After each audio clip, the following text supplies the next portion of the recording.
You're listening to Civic Media. You can tune into any of our live shows on any radio station across the state with the Civic Media app. Find us in your phone's app store and listen anytime, anywhere. Trying to make sense of the world? You've got Nightlight with Pete Schwaba and Greg Bach. Call our toll-free number now. Headlines, culture, and real conversation. And now, our feature presentation. Here's Pete and Greg.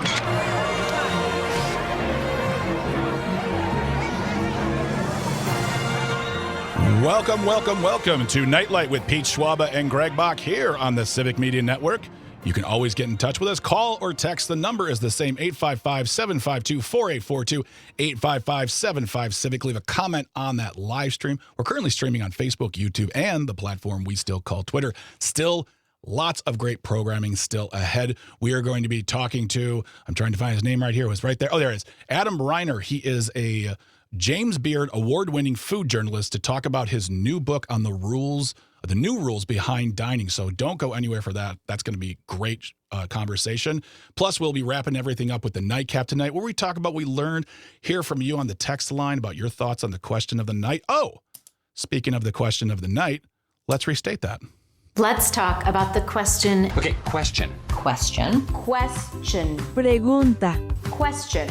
Question. Hey, I have a question. Questions? This question. Domanda. Question. Question. Questions. It's National Crouton Day. What is your favorite salad topping? That's right. 855-752-4842, 855-75-CIVIC. Leave a comment on the live stream. You can also get in touch with us via the Civic Media app. You can also give us an email, too, if you'd like. Nightlight, Nitelite, at civicmedia.us. And I'm remiss. I'm sorry, guys. I'm so sorry, gentlemen. I apologize right now. I didn't introduce you properly. It's just, that's poor everything. I was going to say something. But I know. I apologize. I'm so sorry. Let's take a moment. They love radio silence here. But I'm coming to you live from Radio Park in Racine. That's in southeastern Wisconsin. And up the coast in northeastern Wisconsin is Mr. Pete Schwaba, a.k.a. the mayor of Christmas City, USA. Not Marinette. He's the mayor of Christmas City, USA. Enough. Yeah. You get the top hat on with the little holly on the side. If the name change ever takes, I'll take that. And then all the way over in Madison at HQ here at Civic Media is Mr. Dom Lee. We are the Yotterhay Triangle here for you, having some good time with the question of the night, which is, what is your favorite salad topping? And I said this before, and I like that you said salad topping, not salad dressing, because I feel like that just limits your choices. Mm-hmm. Totally. My wife does not do salad dressing at all. It is not on the side, nothing. She just likes a good old fashioned pile of vegetables, or as Ron Swanson would put it, this is food my food eats. I never heard that. That's funny. So I don't. First of all, I want to say one time I was in a restaurant and I laughed hard. It was this older couple. It was a supper club, probably 20 years ago. And the guy says, "And I'd like some extra croutons."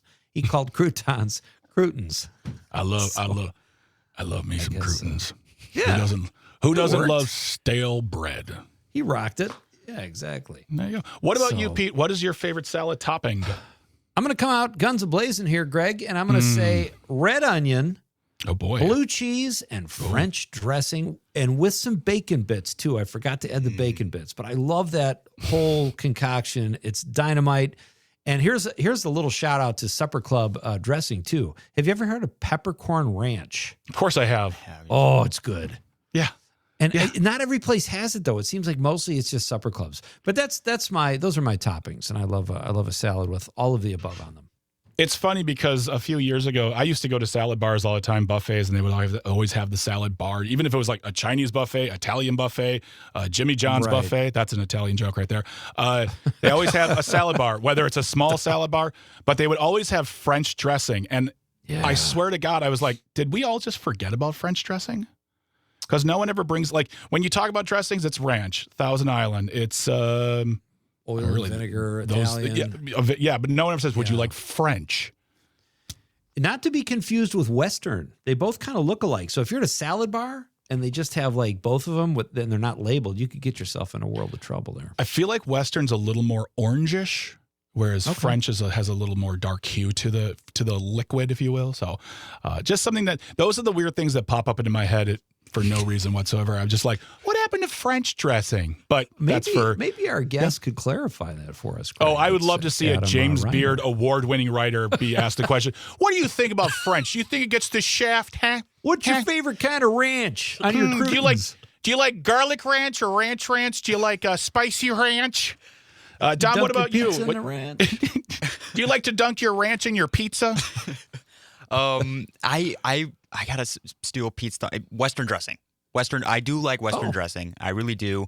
And Pete, you said bacon bites. I love. Well, I like the bacon bites with blue cheese, red onion, and French. Actually, okay. I work with for ranch, me. It's just with Western. I just like the bacon bites. I really do. I also liked hard-boiled eggs as well, sliced. Those are really, really good. Oh man, It's very, very tasty too. Yeah.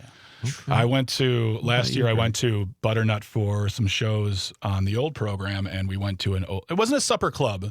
It had supper club vibe, but it was a restaurant with a bar in there. But they had an old school, like small, salad bar. It was maybe like 6 feet long.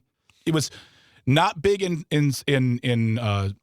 choices, but it had all of the greatest hits. You had your iceberg lettuce, you had your shredded carrots, your shredded cheese, your cottage cheese, your sliced eggs, your red onions, and there were other things too, like of course sunflower seeds, croutons, and all sorts of things like that. And then of course, just half of the whole cart was dressings. And man, I was sitting there going, "What do I do? What do I go?" And I just went with Thousand Island. Could not stop myself. Love Thousand that. Island's good stuff. I mean, and sometimes those salad bars, you go there like at a supper club, and if it's later in the evening, it looks like a crime scene. Like nobody's putting the right things back in the right, Yep. Yeah, but, I just because it's called a sneeze guard doesn't mean you have to sneeze on the sneeze guard, folks. Take a hanky with you. I'm just saying that may be tied to it. They fell out of favor during COVID, Greg. Remember they shut down all the salad bars, and now we've only got one here in Marinette. Just as opposed to how many before? Well, we have a Jack's franchise, and they're outstanding. There's 3 of them in the Twin City area, Menominee, Michigan, across the river, but only one of them reopened the salad bar, and it's a very good salad bar. But I miss Wendy's salad bar. Wendy's used to have an amazing salad bar. Did they? But they had a full-blown salad bar. It was fantastic. And it was like an extra $2, or you got one trip. One trip. Okay. Who's policing that? I don't know. I think they work for the Watertown School Board now. Hi-oh. That reminds me, if you missed the first hour, go to civicmedia.us/shows. Look for Nightlight and download episodes. Catch up. They're all right there, cataloged, choreographed, and curated for you. In other words, to begin with the letter C.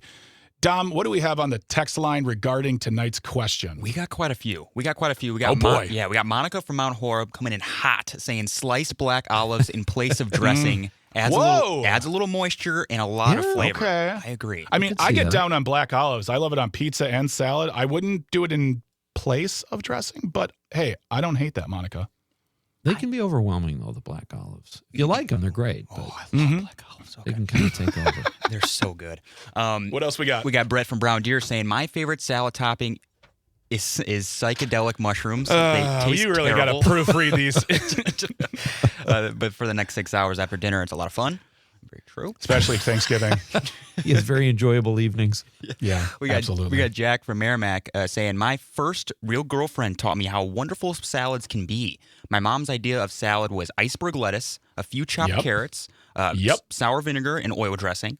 I've learned to have at least a half dozen different ingredients like butter lettuce. I've never even heard of that. Salted what is butter lettuce? I don't know. Salted. I think it's like an iceberg type. It sounds good though. Salted sesame seeds and a sweet tomato and red onion dressing. Favorite ingredient: Parmesan and garlic croutons are great, but there's nothing better than dried cranberries. Oh, see, that's where you lost me at cranberries. I don't really like mixing sweet into my salads. No, thank you. Really? You don't like the occasional strawberry or blueberry in there with some no, thank you. goat cheese or something? I just no, thank you. All right.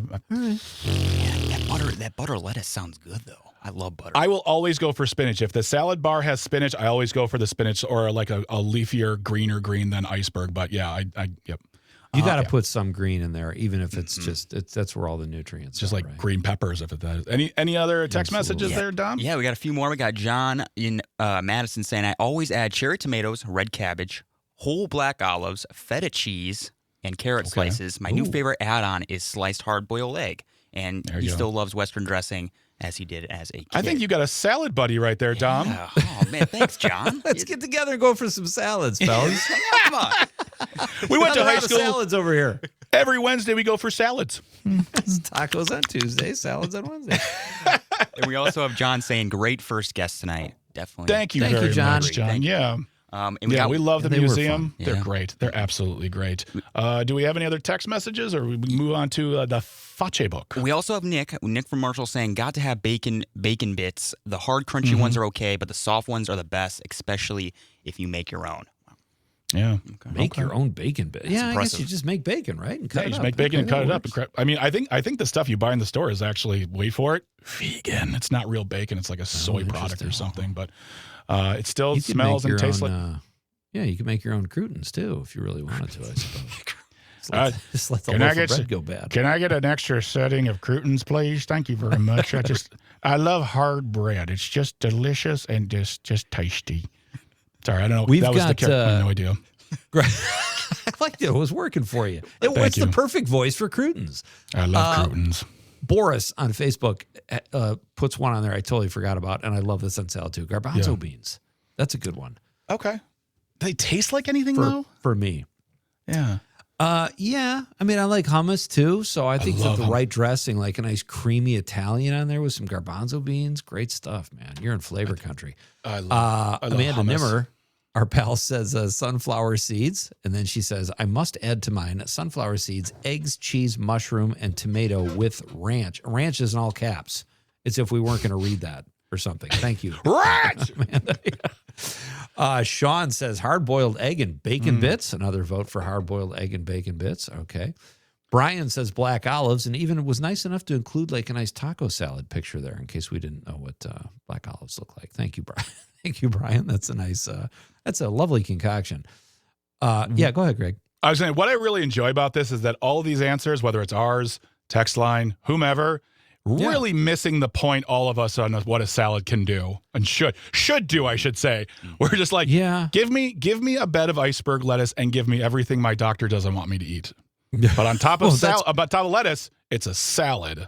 I think that's called a wedge salad, right? That's a dynamite tasting salad. Probably not as healthy for you. To me, a wedge salad is nothing more than flatbread pizza in as much as you change the name and you charge more. It's a slice of iceberg lettuce with the exact same junk on it, and they're like, that's $17.95. Yeah, it is ridiculous. But with the blue cheese and the crunch and the bacon, it's good stuff. I'm in flavor country right now. Teresa says black olives and sunflower seeds. All right. Our pal Mike Desatel says shredded cheese, bacon, and Thousand Island dressing. Thousand Island is so old school. I love it. It's also very hard to like maneuver. It doesn't drip. It doesn't like flow. True. You have to like smack it down on the salad. Mix it up. Yeah. Or you could buy a Big Mac and scrape it up. One more here. Scott Tom says, well, today it has to be croutons from the Olive Garden. Okay. And Daniel Francis Thine says salt. We'll read a few more of these as the show goes. Salt your salad. Okay.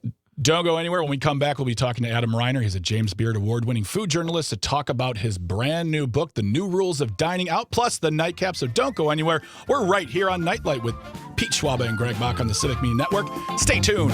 Stay close. You're listening to Civic Media. Stay up to date on the latest news and information for your local community and Wisconsin by signing up for our free email newsletter. Visit civicmedia.us/email to get started. What if that was just an instrumental, Dom? We would have been sitting here for the next 20 minutes. Well timed again. Hey, welcome back to Nightlight, ladies and gentlemen. I am Pete Schwaba coming to you live from Northeast Wisconsin. Joined as always by Greg Bach coming to you live from Southeast Wisconsin, just down the lake. And Dom holding down the fort in Madison. Our question tonight is, it is National Crouton Day or Crouton Day. What is your favorite salad topping? We've had some great texts. Keep them coming. We'll read them throughout the show. Right now, It is my pleasure to welcome our next guest to the show. Adam Reiner is a James Beard award-winning food journalist and the author of The New Rules of Dining Out. He joins us now over the stream to talk restaurants and the rules of dining, which I didn't even know a lot of these existed. Adam, it is great to have you here. How are you tonight? I'm doing great. Thanks a lot, guys. I appreciate your having me. Happy Crouton, National Crouton Day. There's so many of these days now, like, Dirty Martini Day, Cotton Candy Day. Like, it's a little exhausting. Oh, Adam, there's like 4 of them on the same day too. Like, they just ran out of days. Like, just put it on National Crouton Day. No one cares. Right. I mean, I would only imagine that there are people that probably do, like, they celebrate all the things on that one day, but it's not me. I am not one of those people. Excellent. Your book is so interesting, and it got me looking at visiting restaurants totally differently. Like, I never thought, I kind of was that clueless guy who went in and you just ordered something and you ate and you left. But there is an etiquette to this, as you point out in your book. But first, I want to ask you something you touched upon in your book. Why are restaurants more important now than ever? Well, I think that a lot of the food television thing has evolved in a way that it kind of opened a window into that world. You can go all the way back, I think, probably to like Julia Child and Jacques Pepin to see, where that starts to take hold. But I think around like the late 90s into the early 2000s, it kind of supercharges a little bit with the Food Network, where you have these kind of like stand and stir shows. And then after that, you have all of these like food reality television competition shows, and the stakes kind of keep getting higher and higher and higher. Meanwhile, you have the internet, which kind of democratizes food, and social media then, which kind of makes everybody, gives everybody an opportunity to kind of periscope into these dining experiences, and so now I feel like it's something that has become the main event, more so than probably 20, 30 years ago, where people would, do dinner in a show. Now dinner is the show, which, I think when I think about working in a restaurant, and I think this hopefully is to your point. And when you're taking care of people in a restaurant, now you're not taking care of just people who like humbly walk in. You're taking care of people who really think that they have certain degree of expertise about this, even though they may very well not. So that makes life a lot more difficult for people that wait tables, because, people will have this thing like, oh, well, what makes the black spaghetti black? Is it squid ink? And you have to sort of play along with that in a way where you kind of make people feel good, but it takes a lot out of you. It's a big, it can be exhausting at times. And that's something you talk about in the book too, is that you have a history. You're a writer, but you were a waiter, and I imagine that you have a lot of stories from the very cool to the very sitting in the behind the restaurant going, why do I still work here? These people are insane. I mean, how does your history as a server inform the writing you do now, and as far as the book and when you talk to people about this topic? First of all, I consider myself a restaurant guy more than I consider myself a writer, no matter how much success I have. The mentality that I bring to my writing, especially given the experiences that I've had working in restaurants, I think is what I hope distinguishes my writing from other things that you might read. My first job in restaurants was in a theme restaurant in Times Square. So even though later in my career, I worked in fine dining restaurants that were a little bit more upscale, I still also had experiences working serving tourists in Times Square. And it does sort of shape, my worldview. But I think what I learned in all of that experience is that people don't think of dining out really as a skill, not in the way that they do cooking. But I think that dining out is something that you can get better at. And it's really about engagement, not so much about etiquette, even though I think I do use the word etiquette in the book. I think that my book is really about understanding better the rules of engagement, not so much being a more polite guest, because I don't think that waiters really want you to be polite. They just want you to be compliant, and they want you to be a decent person. So you don't have to be thank you so much, around every turn. Yeah. You really have to just don't be the type of person that's can I get the broccoli rabe instead of the mushrooms? Why can't I get that? I don't understand why, blah, blah, blah. They did it for me last time. There's a lot of that kind of stuff where it's I always use the example too, if you should always approach your dining experiences like you're walking into someone's home. When would you ever walk into someone's home and they say, would you take your shoes off? And you're like, no, I'm good. I'll leave them on. Like you would never do that in someone's home. So if in the restaurant they're presenting you with certain framework or rules, you should respect that and understand that there was a well thought out reason why those rules are the way they are. And that applies to things like seating incomplete parties and why they can't take the appetizer orders separate from the entree order. And I think some people are willing to accept those terms, and some people resist it. And it turns out, I think for them, that they have worse service experiences when they don't. Oh, it is. Do you have 5 hours? Oh my God. I'm here for the long haul, guys. I got my coffee. I'm ready to rock. Adam Reiner is here. He is a James Beard award-winning food journalist and author of The New Rules of Dining Out. And we're going to get more into this with Adam when we come back. I have a couple doozies I want to ask our guest, and maybe we'll make him slum it, Greg, and get his opinion on croutons. So we'll figure all that out. We are coming right back after the news with more food and restaurant talk with Adam Reiner. This is Pete Schwaba and Greg Bach and Nightlight on the Civic Media Network.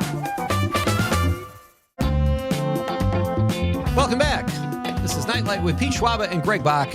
So great to have you with us on this Wednesday night as we talk about all the things in life that make us happy. And right now it's food and restauranting. I just made up a verb there. Our guest at the moment is Adam Reiner. He is a James Beard award-winning food journalist and author of The New Rules of Dining Out. That's right, folks. There is an etiquette to this, and Adam is here to steer us in the right direction. I have to ask you, my wife sometimes will say, we'll be at a pretty decent restaurant, and she'll say, why don't we just split something? And if I were a waiter, that would drive me bananas. Is that okay to do? Sure, why not? I think it depends. If it depends how you're doing it, how you're asking about it. I think most people that work in restaurants, they just want to make you happy. They just want you to leave happy. Okay. So I think that there's a little bit of a misconception about restaurant staff. These urban myths about how the chef is going to taint your food if you send it back. In most busy restaurants, these people don't have time to play out these grudges against you. Yeah. They just want you to enjoy yourself. That's a relief. And so I think when it comes to sharing, if you're okay with the food just coming with some share plates, that's fine. When I think it becomes overstepping is when you're can you plate in on 2 plates for me, but could you put only the sauce on one of the plates? Where it's you're being lazy. Or you expect special treatment. Mm-hmm. And so I don't think that anything basic like that really bothers a server, assuming that they're not having a terrible night, as long as you ask for it in a way that's respectful. I don't mind having all my nachos Bel Grande on one plate. That's fine. I think that in my book, the kind of basis of a lot of what I'm talking about is really just about communication. And that's something where I feel like it breaks down a little bit for some people in restaurants where they just don't know how to find the right language to say what they're looking for. And I think that once you work a day in a restaurant in your life, it kind of changes your whole worldview about what it takes to make that hospitality magic happen. And so for people that have never had that experience before, it's sort of understandable why they wouldn't know how to send food back.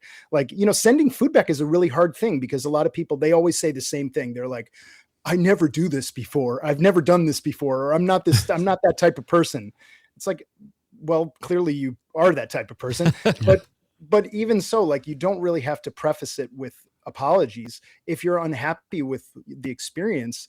And that's why I think in the book, there's an entire chapter that's titled Managing Disappointing Experiences. Yeah. We need to understand as restaurant guests that we can have bad experiences in great restaurants and we can have great experiences in bad restaurants. Ultimately, we are the constant variable in those situations. And we ultimately decide if we leave unhappy or not. Even if everything goes wrong and the plates are flying and your food hits the floor, the servers are rude or whatever, you can still enjoy your company and have a good time. I've seen this happen, where things melt down and people just realize that, it happens. 1 out of every 50 situations in a great restaurant might go bad. If you got that night, it stinks when it happens, but it isn't the end of the world. You can make the best out of it. So I think that going into it with the right attitude, I think, is really important too.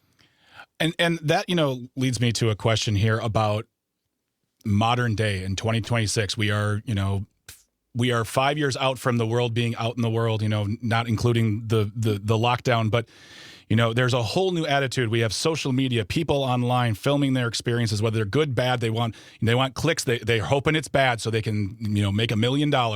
But what are the conversations you are hearing, Adam, with restaurant owners, servers, and even customers in a post-COVID world when it comes to the experience, attitude, and this notion folks have that I'm here, so I deserve the best, and if I don't get it, well, I will ruin you because I have the internet.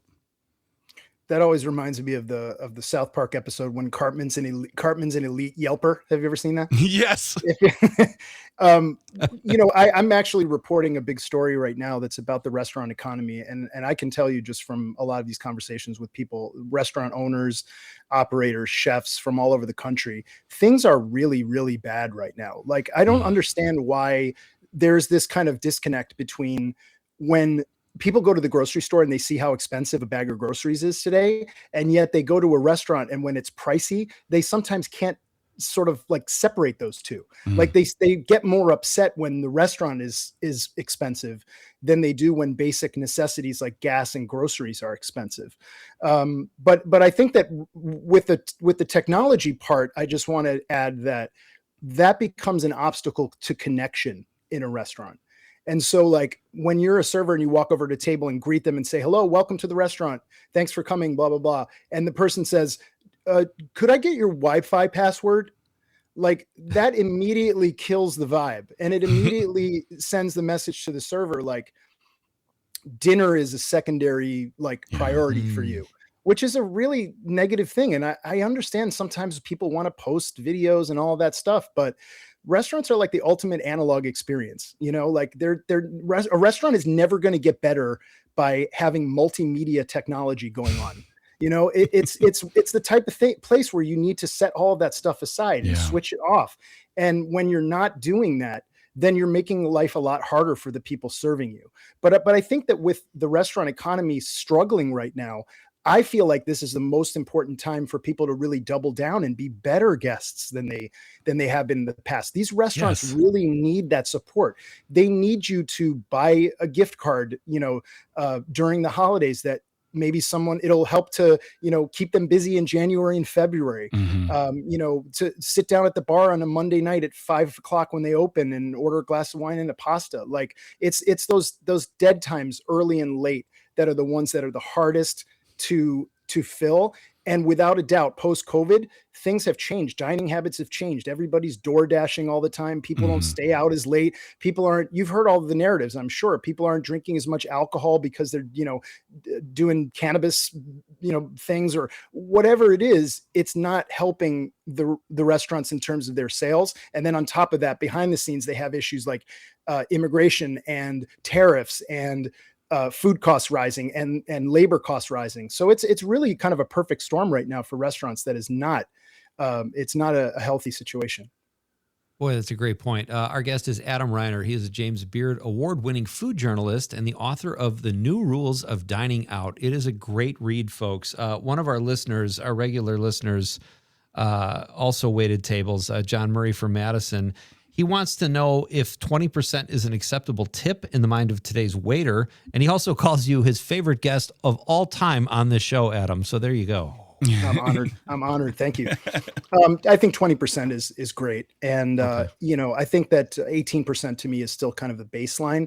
The one thing I will say about tipping is that, it's really important for people to divorce the idea that tipping should be either a reward or a punishment. You should never, what we in the industry call stiff your waiter. Do not ever stiff your waiter, meaning leaving zero tip. If you had the worst experience of your life, you still should never leave zero tip. There's a whole team of people that are involved that may not have dropped the ball the way that the server that you want to punish did. So leave a proper tip, let's say 15%. Then the following day, I recommend, if you still feel like aggrieved, call the restaurant, talk to the manager, send them an email, lay out the case for why you were disappointed, and give them a chance to make it right. But it doesn't do any good to just like give somebody a bad tip, ruin their day, hurt their income. You never know what's going on in a restaurant behind the scenes. Somebody might have gotten into an accident on the way to work, and so they were short-staffed. They could have missed a delivery. A piece of equipment in the kitchen might have broken down. Like, again, this could happen one day in the 50 days that you could possibly have gone there. You just happened to go that night, and it's unfortunate, but it doesn't mean that they can't invite you back and do some nice things for you and reclaim the situation. But if you don't express it in a healthy way, you're never going to get that. I just had this conversation at a restaurant this past weekend with some friends, and one of the people said, I leave a very low tip, or I don't leave a tip as a way to tell them what I think. And I said, yeah, that doesn't really work though, because you don't know the situation, what you just said, Adam. And also a lot of these folks are making like $2.30 an hour. So when you don't give them a tip, you're also taking away from their general livelihood. And this is how they pay their bills. There are other ways to approach it, but this is not the way to do it. You are not the grand teacher by saying, well, I'm going to give you $10 instead of $15. You've done nothing. You've just made them more upset and made you look bad. So 100%. And just to clarify too, because I think sometimes people really just don't understand what's behind the tipping. As you said, the base minimum wage on the federal level is $2.13 an hour. But just to be clear, they call that the tip credit. It doesn't mean that the restaurant owner has the right to underpay their staff. It means that your tips make up the difference between that $2.13 and the minimum wage. Yep. So if the server doesn't make it all the way to that minimum wage, then the owner should have to pay the difference. So you're basically subsidizing their salary. And when you don't hold up your end of the bargain, in my opinion, you're taking advantage of a system that artificially lowers prices predicated on the fact that they can have a team of people that's making less than minimum wage. Now, not all states are $2.13 an hour. Many of them have gone up, and some of the states are trying to raise it to a point where it's almost to the minimum wage of those states. So in some cases, like on the West Coast, you have a lot of places where the tip minimum is $15 or $17. So it's not low. But ultimately, like when you're dining out, you're participating in an economy with tipping that, again, all of the menu prices are predicated on the fact that the owner is allowed legally to pay a base level wage to front of house employees that is less than minimum. Adam, we have about a minute and a half or so left. There's something I noticed about this book, and I don't know if this was intentional or not, but it seems to be just this nice message about community and treating others as you want to be treated, almost, to make a successful restaurant visit or have a great food experience. Was that at all intentional? Yeah, I think so. I mean, restaurants are community. The end of the book, the postscript kind of is a little bit of I think a word of warning and a cautionary tale for people to understand. Like, if you want your communities filled with these like vibrant places that are gathering spots for your families and your special occasions, you need to respect that. When I was a kid anyway, and there was like little league teams and things like that, the local restaurants were always the places that were sponsoring the little league teams. I'm sure it's still that way now. They're not sponsored by Chipotle. So like, if you want to have like a community filled with Noodles and Co. and whatever, then keep spending your money there. But if you want to have those places that are like really have character, that serve the types of like regional cuisine that you might find in Wisconsin, some good bratwurst and cheese curds, you better go out there and spend your money at those places, because they're not going to exist anymore. The game is rigged against them right now. So ultimately, we as consumers, we decide what our dining landscape looks like, and it's always a reflection of us and our purchasing habits. Wow. Adam Reiner. Yeah, great stuff. Amazing. This has been That's really so good. fun and incredibly informative. So thank you so much. You guys have a candidate for governor that was a former restaurant employee, right? Francesca Hong. Yes, indeed. If you want to clean up your government, put a restaurant worker in there. All right. That's the final message. That's my final answer. There you go. That's awesome. Check out The New Rules of Dining Out, folks. A great read and very insightful. Thank you so much for your time tonight, Adam Reiner. Let's do this again sometime. It was my pleasure. Thanks, guys. All right. This is Nightlight with Pete Schwaba and Greg Bach. We are coming back for the Nightcap on the Civic Media Network. You're listening to Civic Media. Find the latest news, information, and archives of all your favorite shows on the Civic Media website, civicmedia.us. Welcome back to Nightlight with Pete Schwaba and Greg Bach here on the Civic Media Network. Always get in touch with us if you can. 855-752-4842. 855-75-CIVIC. Leave a comment on that live stream. We're currently streaming on Facebook, YouTube, and the platform we still call Twitter. Tonight's question is, what is your favorite salad topping in honor of National Crouton Day? And I would say in honor of our conversation with Adam Reiner, too. He was fantastic. If you missed any of the show, folks, go to civicmedia.us/shows, look for Nightlight, download episodes, take them wherever you'd like, and catch on up. And as always, you can listen to us. You can get in touch with us via the Civic Media app. If you don't have it, download it today. It's absolutely free. So tomorrow's show, it's going to be a banger, my friends. We're going to be talking to Steve Glynn from Experience Milwaukee. He'll be discussing the misunderstood points of data centers and the tech sector in Wisconsin. And then in the second hour, oh, Mother Glory, it's time to get into the Nightlight Movie Club where we will be talking about the classic, I would say the godfather of spoof comedy, Airplane. It's going to be great. It's kind of beyond a classic. Like, a classic is, I don't know, like to me, Wayne's World or something. But this is a all-time. It's a textbook. The movie's a textbook, really, when it comes down to it. But we'll be talking more about that tomorrow in the second hour. So please come on back. We'll be here. Same time as always, 5 to 8. 5 to 7. Oh, my gosh. I almost made this 3-hour show.